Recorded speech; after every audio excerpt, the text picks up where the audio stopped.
UK government is considering its response to the investigation into the deadly Air India crash. The first official report into the incident found the fuel control switches were moved to a cut-off position shortly after takeoff. While investigators continue to piece together a full picture, early findings of the Air India crash are pointing towards a critical area of concern: the aircraft's fuel control switches. The switches pictured here in the preliminary report are designed in such a way that they are unlikely to be transitioned accidentally, pointing to human error. The takeoff was normal.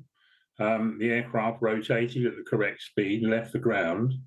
And almost immediately, the cut-off switches were selected to off, one, then two. But nobody has said with any clarity whether or not the latch mechanisms worked okay on this particular aircraft.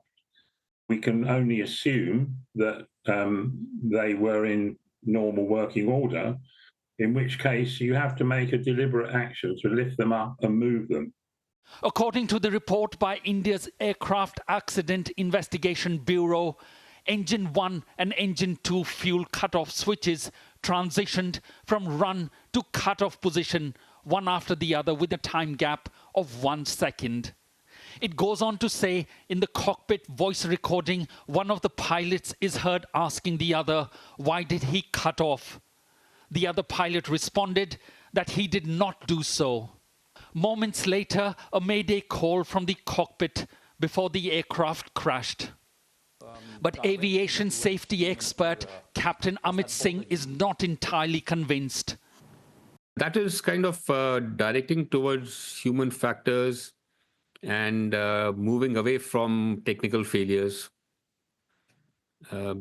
Again, there is a lack of data here in terms of the CVR transcript. There was a gap of 10 seconds between when the fuel control switches were cut off, and then put to run.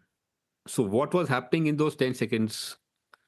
What was the conversation between the pilots? Because there would have been certain failures which would have shown on the ICAS, the central monitoring system.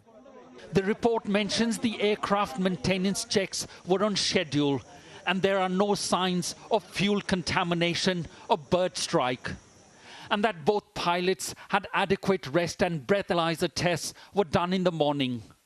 The pilots were experienced with around 19,000 flying hours between them, including more than 9,000 on the 787. I don't think we should jump into any conclusions on this. I truly believe we have the most wonderful workforce in terms of pilots and the crew in the whole world. The final report will probably take a year, but meanwhile, families grapple with the unimaginable loss of loved ones in one of the worst disasters in India's aviation history. Neville Lazarus, Sky News, Delhi.